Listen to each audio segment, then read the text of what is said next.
इतनी भरी महंगाई में कम सैलरी में क्या ही बचत कर लेंगे। कितना भी सोच लो, बचत का तो नाम ही निशान नहीं है। इतनी महंगाई में घर चल जाए वही बहुत बड़ी बात है।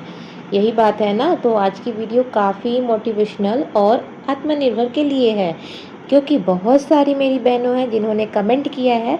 तो इस वीडियो को आप लोग को एंड तक देखना है। और जो लोग परेशान है ना कि इतनी महंगाई में कैसे सेविंग करेंगे, तो आज मैं कुछ ऐसे टिप्स आप लोग से शेयर करने वाली हूँ 10, जिससे आपको फ़ायदा तो डेफिनेटली होने वाला है अगर उस चीज़ को आप फॉलो करते हैं तो। क्योंकि उस चीज़ को मैं भी फॉलो करती हूँ, तो मैंने सोचा मैं अपने प्यारे बहनों भाइयों से शेयर करती हूँ। अब कहोगे कि बहनों तो बोल दियो, भाइयों क्यों बोले? क्योंकि मेरे चैनल्स पे और मेरे कमेंट्स में बहुत सारे भाई भी जुड़े हुए हैं। तो मैं किचू मम्मा ब्लॉग्स में आप लोग का स्वागत करती हूँ। सभी को दिल से नमस्कार और राधे राधे जी। आप लोग से यही कहूँगी, वीडियो को एंड तक ज़रूर देखिएगा और अच्छा लगे तो एक लाइक, शेयर और सब्सक्राइब करके एक प्यारा सा कमेंट ज़रूर कर दीजिएगा। तो देखिए, आज का वीडियो जो है ना, ख़ास करके जो है मनी सेविंग पे है कि बचत नहीं हो पा रही है, सैलरी कम है, तो कैसे हम बचत करें। उन छोटी छोटी बचत से कैसे हम कुछ आगे के लिए सोचें, क्योंकि ये बहुत ज़रूरी है। और साथ ही साथ उन सिस्टर्स के लिए है, मेरी उन प्यारी प्यारी बहनों के लिए भी है जिन्होंने ये कमेंट किया है कि मैं भी आत्मनिर्भर बनना चाहती हूँ, अपने लिए कुछ करना चाहती हूँ। तो आप जुड़े रहिए वीडियो से, मैं यही कहूँगी। और अपना प्यार और दुलार बनाए रखिएगा जिस तरह आप सभी वीडियो में अपना प्यार देते हैं।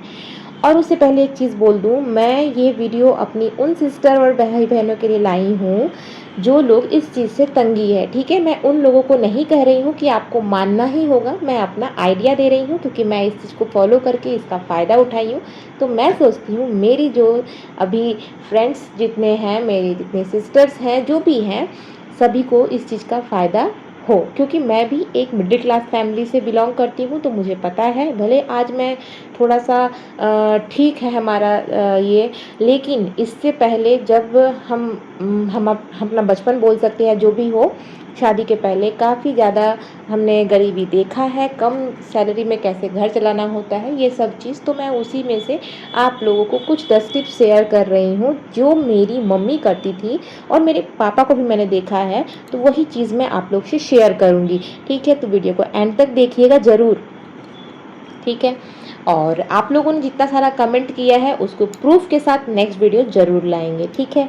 तो सबसे पहला मैं उन गृहिणियों के लिए कहूँगी, सुबह, ठीक है, मॉर्निंग में आप लोग उठो, ठीक है। सुबह उठिए और 10 मिनट अपने लिए टाइम ज़रूर निकालिए। मॉर्निंग में नहीं हो रहा है तो शाम में कीजिए, लेकिन सबसे पहले एक गृहिणी को अपने लिए टाइम निकालना बहुत ज़रूरी है। अगर आप खुद के लिए टाइम नहीं निकालोगे तो फिर आप किसी और के लिए क्या कर पाओगे, ठीक है। पहली तो बात ये है। इसमें फ़ायदा क्या है? अब बोलोगे इसमें मनी और आत्मनिर्भर दोनों कहाँ पे हैं? है, ठीक है, जुड़े रहिएगा, बताती हूँ। देखिए, सबसे पहले जो है, आपको सुबह थोड़ा सा वॉकिंग कीजिए। आप बाहर नहीं जा सकती, जैसे कि मेरा सुबह नहीं हो पाता है जाना, तो मैं इस चीज़ को शाम में या रात में जाती हूँ खाना खाने के बाद। तो ये लेकिन मेरा डेली का काम है। आप घर पे हो, योगा कीजिए। इससे क्या होता है, माइंड फ्रेश रहेगा, बीमारियों से दूर रहिएगा। तो बीमारी से दूर रहिएगा तो डॉक्टर के पास जाने की ज़रूरत नहीं पड़ेगी। अब आप कहोगे मैं तो हेल्दी हूँ, मुझे जाने की ज़रूरत नहीं है। हेल्दी अनहेल्दी कब हो जाता है ये हमें पता नहीं होता है। अच्छी आदतों को जब से भी शुरू कर दो वो आपके लिए फ़ायदा ही फ़ायदा देगा। तो ये सब कुछ अच्छी आदतें हैं जो करनी चाहिए। मैं अपनी मम्मी को देखती थी, वो सुबह उठ के, मतलब क्या था, सुबह जल्दी उठती थी और पास में ही मैदान था, तो वो वहाँ टहलने चली जाती थी। तो उस चीज़ का मैं वो तो देखती ही थी। खैर उस समय क्या था, बचपना था, हम सुबह नहीं उठना चाहते थे, लेकिन आज जिम्मेदारियाँ हैं हमारे सर पे, बोझ है, तो समझो जो भी हो, तो हम उठते हैं ना। तो वो चीज़ को समझ कर हमें उस चीज़ को यूटिलाइज़ करना है, उसका फ़ायदा हमें होने वाला है। और इस चीज़ से हमारे जो हम करेंगे तो हमारे बच्चे करेंगे, और घर में सभी लोगों को धीरे धीरे इस चीज़ की आदत को भी डलवाना है, क्योंकि ये सब काम हमारे ऊपर ही है, ठीक है। पहला टिप्स ये था। अब मैं आप लोग को दूसरा बताती हूँ। बहुत लोग क्या करते हैं, जैसे मैं बताती हूँ, पुराने कपड़े होते हैं ना, फेंक देते हैं। तो मैं यही कहूँगी, उसका पहले आप लोग रीयूज़ कीजिए। जो चीज़ हम मार्केट से ख़रीद के लाते हैं, जैसे कि किचन में हैंड टॉवल वगैरह हम लोग यूज़ करते हैं। बहुत लोग बहुत कुछ कहते हैं, मैं बस आपको इतना ही बताई। किचन में जितने सारे भी कपड़े हम यूज़ करते हैं, रोटी रखने के लिए जो हम लोग हॉटपॉट पे कपड़े रखते हैं या जो भी हो, तो वो चीज़ आप मार्केट से ख़रीदते हो तो 30 रुपये, 40 रुपये, 50 रुपये और एरिया के हिसाब से उसका रेट भी होता है। उसे खरीदने की कोई ज़रूरत नहीं है, आप उसे घर पे भी बना सकते हो। मशीन नहीं है, हाथ से सिल लो, है ना? यूट्यूब पे आप देख कर के सीख सकते हो, बहुत सारा चीज़ है क्योंकि आजकल फ़ोन सभी के हाथ में होता है, तो इतना तो आप कर ही सकते हो, ठीक है? जैसे कि डोरमेट बना लिए, पायदान वगैरह जो बोलते हैं ना वो बना लिए, उसके बाद हो गया कि किचन के लिए कुछ बना लिए, किचन टॉवल का यूज़ कर लिए।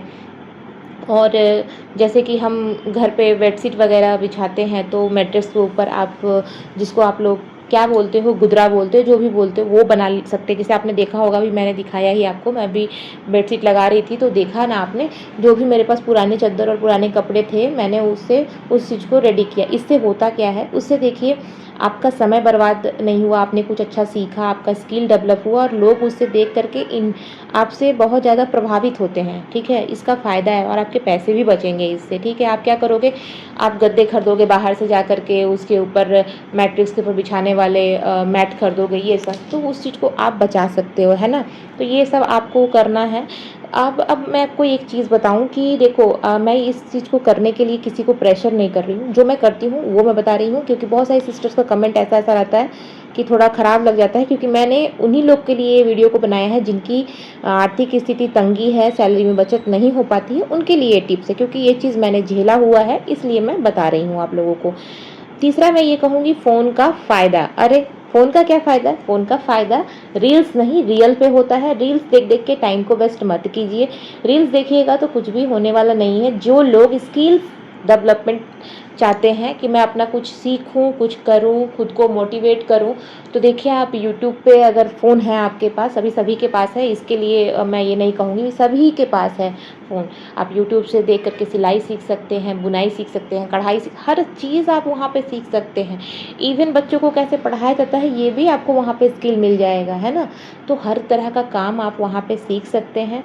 तो अच्छे कामों को सीखिए, उसके लिए यूज़ कीजिए फ़ोन को, बहुत उसका फ़ायदा होने वाला है आप लोगों को। चौथा मैं आप लोग को ये बताऊँगी कि ऑनलाइन शॉपिंग मत कीजिए, ठीक है? ऑनलाइन शॉपिंग मत कीजिए कहने का मतलब, महँगे चीज़ों को ऑनलाइन मत खरीदिए। ऑनलाइन के चक्कर में क्या होता है, आप लोग सोचते हो अरे बाहर जाएँगे खरीदने के लिए तो किराया लग जाएगा और ये घर बैठे आराम से मिल जाएगा। पर आराम से मिल गया, लेकिन आपने उसे जैसे आप मार्केट जाओगे तो उसे आप 10 चीज़ों को हाथ में ले कर के थोड़ा मोल-भाव करके आप आराम से खरीदोगे, ठीक है? ऑनलाइन में आपको वो ऑप्शन नहीं मिलेगा। आप जो भी देख रहे हो फ़ोटो पे देख रहे हो, और कभी-कभी ऐसा होता है कि हम परचेज़ कर लेते हैं और आने के बाद जैसे कि हमने कोई चीज़ खरीदा, मान लो बेडशीट ही ऑनलाइन खरीदे और वो कॉटन लिखा हुआ था और आया वो मिक्स। तो आपको क्या हुआ, फिर से वो रिटर्न करना पड़ा, फिर तो आपको मार्केट ही जाना पड़ा और मार्केट में हमें उससे सस्ते में अवेलेबल हो जाता है। ऑनलाइन शॉपिंग उसी चीज़ों को खरीदिए जो सस्ते दामों में हैं और जिस पे आपको भरोसा है। सभी चीज़ों को आप ऑनलाइन पे भरोसे हो जाइएगा तो आप यहाँ से पैसे जो हैं आपके सेव नहीं होने वाले हैं, क्योंकि ऑनलाइन शॉपिंग एक ऐसी चीज़ है जिससे कि बुरी आदत लग जाती है, लत लग जाती है कि आप कितना भी घर में कोई चिल्लाए, कोई डाँटे, हस्बैंड वाइफ में झगड़े हो जाए, लेकिन ऑनलाइन शॉपिंग बंद नहीं होती है। इसलिए ऑनलाइन शॉपिंग का आदत मत लगाइए, इससे आपके पैसे सेव नहीं होने वाले हैं, ये बुरी लत है, इसलिए बता रही हूँ। हाँ, 200 रुपये के अंदर है, 150 रुपये के अंदर है, जिससे घर का कोई काम का चीज़ है, बहुत ज़रूरी है तो ही लीजिए, ठीक है? अब मैं आप लोग को ये कहूँगी, पाँचवा ये कहूँगी, जो चीज़ मैंने देखा है अपने घर पे, पापा और मम्मी दोनों को देखा है ये चीज़ करते हुए, कि एक घर में गुल्लक ज़रूर रखते थे। पापा का अलग था और मम्मी का अलग, और हम भाई बहनों का भी एक छोटा सा गुल्लक था। अब देखो, 3 भाई बहन थे हम, ठीक है? हम 2 बहन हैं और हमारे भैया, ठीक है? 3 भाई बहन हैं। तो तीनों को पढ़ाना, लिखाना, हर चीज़ उस समय में, और मेरे पिताजी बहुत ही कम उम्र में गुज़रे हैं। मतलब मैं 10th में थी, उस टाइम ही मेरे पापा जी गुज़रे थे। तो आप सोच सकते होंगे कि क्या परिस्थिति रही होगी, लेकिन उससे पहले की जो चीज़ें मुझे याद है वो बता रही हूँ। तो गुल्लक में पैसे रखने की उनकी आदत थी। हालाँकि सैलरी बहुत कम थी, लेकिन उतनी कम सैलरी में उन्होंने 3 बच्चों को पाला, पोसा, पढ़ाया। हमारी अभी की जो हालात बताएं, हम एक बच्चे को पाल लें यही बहुत बड़ी बात है, क्योंकि इतनी महंगाई बढ़ गई है। तो सही बात है, इतनी महंगाई में सेविंग कैसे होगी? तो इसके लिए आपको अपना दिमाग लगाना होगा, एक्स्ट्रा खर्चों को रोकना होगा, इस चीज़ पे वर्क आपको खुद करना होगा, आपको ध्यान कर देना होगा, नोट करना होगा कि आपने अपने पैसे को एक्स्ट्रा कहाँ खर्च कर रहे हो। इस चीज़ को देखने के लिए मेरी भी बातों को सुनिए और उसके बाद रियलाइज़ कीजिए और अपने घर के चारों ओर आँख को घुमाइए, चाहे वो किचन हो, आपका हॉल हो, आपका रूम हो या आपका कोई भी चीज़ हो। आप देखो कि आपने एक्स्ट्रा क्या ले लिया जिसकी वजह से आपका जो है बजट ख़राब हो गया, आपने कोई सेविंग्स नहीं की है, ठीक है? तो इस चीज़ को करो और यही कहूँगी कि जैसे ही आपका मंथली, जैसे कि हस्बैंड की सैलरी आती है, ठीक है? तो आप कोशिश करो कि उसमें से 100 हो गए, स्टार्टिंग में आप कम अमाउंट से चालू करो, 100 हो गए, 200 हो गए, 300 हो गए, 500 हो गए, गुल्लक में डालो, ठीक है? ये आदत बना लो, ठीक है? एक टिप्स और ऐड कर रही हूँ आप लोग को, जो कि मैंने आप लोग को सबसे पहली वीडियो में बताया है, जो आप लोगों ने पसंद भी बहुत किया है, कि मंथ में 2 बार आप मंदिर में ये पैसा ज़रूर रखो। सैलरी मिलने के बाद आपके पास 10 है, 21 रुपये हैं, 50 रुपये हैं, जो भी हो, 100 रुपये हैं, जितनी आपकी शक्ति है उस हिसाब से पूर्णिमा के दिन और जिस दिन सैलरी मिलती है उस दिन, ये 2 दिन आप रखो, आपको ज़रूर फ़ायदा होगा। इससे क्या होगा ना, ये चीज़ें दिखती नहीं है और ये खर्च भी नहीं होगी और वो सेव हो जाएगी, ठीक है? और गुल्लक में पैसे रखने का फ़ायदा ये है कि आप किसी बहाने अगर रख देते हो, गुल्लक आप फोड़ोगे नहीं तुरंत, ठीक है? लेकिन हाँ, जब हमें बहुत इमरजेंसी होता है, बहुत ज़रूरत हो जाती है, क्योंकि देखो प्राइवेट जॉब है हस्बैंड की, ठीक है? तो कभी कभी सैलरी लेट भी आती है और घर के खर्चे तो थोड़ी रुके रहेंगे, वो सैलरी के लिए इंतजार थोड़ी करेंगे। अगर घर में चावल आटा ख़त्म हो गया या कुछ भी नहीं है सामान या डॉक्टर के पास ही जाना है, इमरजेंसी है कुछ, तो वो तो नहीं रुके रहेंगे ना, तब वही पैसे हमारे काम आते हैं। इसलिए उस चीज़ को आज से ही करना चालू कर दीजिए, ठीक है? आप कीजिएगा, ये चीज़ देख के आपके बच्चे भी करेंगे। मैं बताई ना आपको, नेक्स्ट वीडियो में आप लोग को मैं दिखाऊंगी कि मैं अपने बच्चे को भी इतनी कम उम्र में भी मैंने सेविंग करना सिखाया है और उसे पता है कि कोई भी पैसा अगर उसे देता है, अभी कोई देगा, इतने बाहर दूर रहते हैं स्टेट में, तो यहाँ कौन ही आने वाला है और कौन ही पैसा देता है, ठीक है? पर मैं भी देती हूँ उसे और उनके पापा भी देते हैं। तो क्या करता है, उसे ठीक पता है कि उसे पिगी बैंक में डालना है, तो इस तरह से करके उसने भी अच्छे खासे अमाउंट जो है वो जमा लिया है। जैसे इतने सालों में छोटे से इतना बड़ा हो गया, बहुत सारे पैसे तो ख़त्म हो गए क्योंकि कुछ कुछ हमें ही ज़रूरत पड़ जाते हैं, तो क्या करें, मजबूरी थी हमारी उस टाइम। पर अभी मैं कोशिश करती हूँ कि मैं उसे पैसे को खर्च ना करूँ और पिगी बैंक में तो वो डालता ही है, साथ साथ मैंने उसके लिए एक अकाउंट ओपन कर दिया है, जो बच्चों के लिए पीपीएफ अकाउंट होता है ना, आप लोग सर्च करना, और नहीं पता है तो सिंपली आप लोग क्या करना, कोई भी बैंक में जाना और वहाँ जाके आपको पूछना है बच्चे के लिए पीपीएफ अकाउंट क्या है, डिटेल बताइए। इससे ज़्यादा क्या बताऊँगी, मैंने पूरा डिटेल बता दिया है, आप जाके पूछना। उसमें आप कम अमाउंट में बच्चे के लिए, और ज़रूरी भी नहीं है कि आपको हर महीने रखना होगा, बस आपको जितना हो आप वहाँ जाके रख दो। उसका फ़ायदा है क्योंकि जब वो बच्चा आपका 18 साल का हो जाएगा तो वो पैसा का कुछ फ़ायदा मिलेगा, वो वहाँ बता दिया जाएगा बैंक में, तो उससे उसके एडुकेशन के लिए सही होगा। जो संघर्ष देखिए हमारे लाइफ में हुआ है, हम जिस संघर्ष से झेल चुके हैं, सच में बताती हूँ, मैंने अपने 1 साल उस चीज़ को अर्निंग करके पैसे को जमाती थी, फिर उसके बाद एडमिशन कराना, ये सब चीज़ मैंने जो झेला है ना, मैं सोचती हूँ कि मेरे बच्चे के संग में वो चीज़ ना हो, इसलिए छोटी छोटी बचत जो है मैं करती हूँ और मेहनत करती हूँ। देखो मैं सिलाई करती हूँ, मेरा हर टाइम जो है वो बिज़ी आता है और बिज़ी टाइम में भी ना मैं एक एक मिनट का यूज़ करती हूँ। सॉरी, थोड़ा गला ये हो गया, ठीक है? तो ये सब चीज़ आपको ध्यान देना है। गुल्लक को ज़रूर रखिए घर में, कम से कम इस चीज़ को ज़रूर, बाहर से आते हो छोटे पैसे हो, सब्जी खरीद के आए, उसको भी डालिए, ठीक है? इसी से बचत होगी। अब आपको नेक्स्ट बताऊँगी ब्यूटी टिप्स। ब्यूटी टिप्स क्या है, इससे क्या फ़ायदा मिलने वाला है? अब देखिए बहुत सारी औरतों का ये है, मैं कोई भी बुरा मत सोचिएगा, मैं किसी को पर्सनलाइज़ करके नहीं बोल रही हूँ, मैं सभी के लिए बोल रही हूँ। तो देखो मैं उनको लिए कह रही हूँ जो मेरी बातों को मानते हैं, पसंद करते हैं, उनके लिए। देखिए सिस्टर, मैं अपने बारे में बताऊँ तो मैं जो है ना, आईब्रो हर मंथ में या एकदम मुझे करवा के एकदम नीट एंड क्लीन रखना है, ऐसा मेरा कुछ भी नहीं है।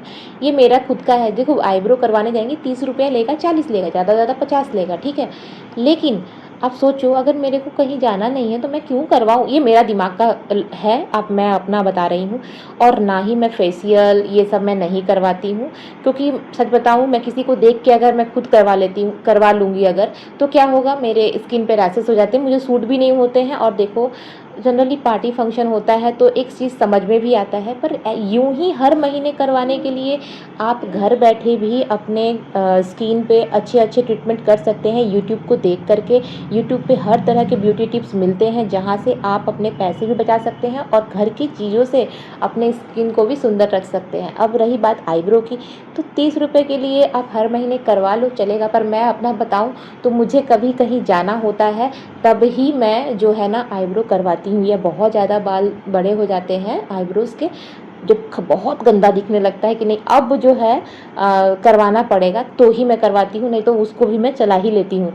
मैं तो कितनी बार इसी तरह से पार्टी फंक्शन भी अटेंड कर लेती हूँ, मुझे तो कोई फ़र्क नहीं पड़ता, क्योंकि मैं ये सोचती हूँ सुंदरता अपनी तरफ होनी चाहिए, मतलब मन सुंदर होना चाहिए, आप खुद में कॉन्फिडेंट फील कर रहे हो, वो सबसे ज़्यादा ज़रूरी है। लोग मुझे क्या कह रहा है उससे हमें लेना देना नहीं है, क्योंकि वो जो बोलेंगे वो हमारा खर्च नहीं चलाएंगे, इसलिए इससे भी आप पैसे बचा सकते हो, ठीक है। क्योंकि ब्यूटी टिप्स लेने जाओ पार्लर में तो 1000, 800, 500 रुपये तो अपने एरिया के हिसाब से तो खर्चा होने वाला है ही, तो क्यों उस 500 रुपये को आप बचा नहीं सकते हो, है ना।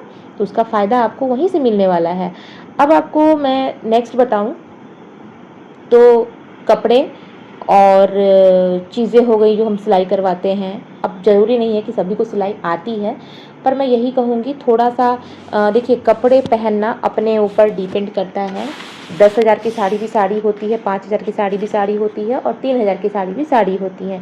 एक सिस्टर ने कमेंट किया था कि साड़ी खरीदने से माँ लक्ष्मी प्रसन्न होती है। हाँ जी सिस्टर, ज़रूर, ये तो बात सभी को ही जानते हैं, पर ज़रूरी है कि माँ लक्ष्मी 5,000 की साड़ी पे ही खुश होंगी, 300 की साड़ी पे खुश नहीं होंगी, दोनों तो सर तन को ढकता ही है ना। तो मैंने उस बात पे उस वीडियो को बनाया था, आपने गलत ले लिया, मैंने आपको ये बात नहीं कहा है, किसी को भी नहीं कहा है। अगर आपकी ये है कैपेबिलिटी है तो आप लीजिए 5,000 की साड़ी, मैंने किसी को मना नहीं किया है, पर मैंने जो भी बताया है वो अपना पर्सनल एक्सपीरियंस बताया है। तो यही कहूँगी कि महंगे चीज़ों में आप लोगों को देख करके बहकने से अच्छा है अपने लिए सोचो कि आपका किससे बचत होगा, किससे क्या होगा, ठीक है, इस चीज़ को पहचानिए। अब किचन में क्या करना है, किचन में हम ऐसा सब चीज़ ले लेते हैं जिसकी ज़रूरत हमें होती ही नहीं है, सारे साल पड़े पड़े वो ख़राब हो जाते हैं और हमने यूज़ नहीं करना होता, तो उस चीज़ से पैसे आपके बचेंगे, तो उस चीज़ पर आपको ध्यान देना है। अब बात हो गई इलेक्ट्रिसिटी। अब जिस चीज़ का आपको ज़रूरत नहीं है, जैसे कि आप लाइट का यूज़ अभी नहीं है, फिर फैन और लाइट ऑन है, आप चले गए घर से बाहर, ठीक है, पर चल रहा है, इससे क्या होगा, बिल तो उठ रहा है ना, और आप सोच रहे हो रेंट में रहते हो तो बिल कितना आता होगा, है ना। तो उसका फ़ायदा भी आप समझ सकते हो कि अगर उससे भी अगर सेव करोगे तो डेफिनेटली है महीने में 200 रुपये तो बच ही जाएंगे आपके, ठीक है। ज़रूरी नहीं है पैसा हाथ में दिखे, पैसा बचाने का भी बहुत सारा स्किल है, ठीक है। अब अच्छी अच्छी आदतों को फॉलो कीजिएगा तो ज़रूर हो जाएगा। अब मैं एक चीज़ और कहूँगी आप लोगों को, बेकार की चीज़ नहीं खरीद के LIC और SIP कीजिए। पहले तो PPF बताई बच्चों के लिए, अब नेक्स्ट बताऊँगी LIC। एक बच्चे मतलब घर पे LIC ज़रूर करवाइए। मैं भी LIC करवाई हुई हूँ, और शादी के पहले भी मैंने जब सिलाई स्टार्ट जब कर रही थी, कॉलेज मेरा एंड हुआ था, मैंने उसी टाइम LIC ले लिया था अपने नाम पे। अभी तो मैं अपने हस्बैंड को उसमें नॉमिनी कर दी हूँ, तो मैं अभी तक कंटिन्यू रखी हूँ, ठीक है। और मैं आपको अगर बताऊँ तो ट्यूशन से मैं जितना कमा लेती हूँ उसका मैं मतलब समझो कि 2 से 3 हज़ार रुपया मैं टच नहीं करती हूँ, उसे मैं अलग से सेव करती हूँ। और जब बड़ा अमाउंट हो जाता है तो मैं अपने शौक़ का सामान खरीदती हूँ, जो मैंने बहुत लोगों से उसके लिए हेट हुई हूँ, वो सब खरीदती हूँ। तो ये सब कुछ फ़ायदे हैं। आशा करती हूँ कि आप लोगों को अच्छा लगा होगा, और जो बचे हुए पैसे होते हैं ना, जो लास्ट अमाउंट जो बच जाता है, जो आपने बचाया, उससे आप गोल्ड या सिल्वर परचेस आराम से कर सकते हो। छोटा ही खरीदो लेकिन खरीद सकते हो, है ना। और इन्हीं छोटी छोटी बचत को मैंने अपनी मम्मी को करते हुए देखा था, जिससे उन्होंने बहुत सारा गोल्ड सिल्वर जो है हम लोगों के लिए परचेस करके रखा था। और इस तरह से ये सब आदतें मैं भी फॉलो करती हूँ, जिससे मुझे भी बहुत सारा फ़ायदा हुआ है। आप लोग भी इस चीज़ को ज़रूर कीजिएगा। अगर वीडियो अच्छी लगी हो तो लाइक कर देना, शेयर करना, सब्सक्राइब करना, और नए टिप्स और जानकारियों के लिए चैनल को सब्सक्राइब जरूर कर दीजिएगा, और कमेंट एक जरूर कीजिएगा कैसा लगा वीडियो। मिलते हैं नेक्स्ट वीडियो में, अभी के लिए राधे राधे।